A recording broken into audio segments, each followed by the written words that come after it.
ইব্রাহিম আলাইহিস সালাম একবার আজরাইলকে বলছিল, মালাকুল মউত আজরাইল, নাফরমানের জান কবজ করবার সময় তুমি যেই চেহারাটা হয় তোমার, ওটা আমার একটু দেখাও। মালাকুল মউত আজরাইল বলছিল, হে আল্লাহর নবী, কসম আপনি এটা দেখতে চাইেন না, আপনি সহ্য করতে পারতেন।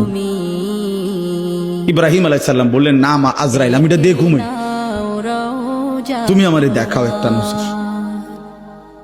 মালাকুল মউত আজরাইল কোন পাপী ব্যক্তির জান কবজের সময় যেই বিভৎস কুৎসিত আকৃতি ধারণ করে, আল্লাহর কসম ওই আকৃতি যখন ধারণ করছেন ইব্রাহিমের সামনে, ইব্রাহিম নবী সাল্লাল্লাহু আলাইহিস সালাম একটা চিৎকার মাইরা বেহুশ হয়ে গেছে।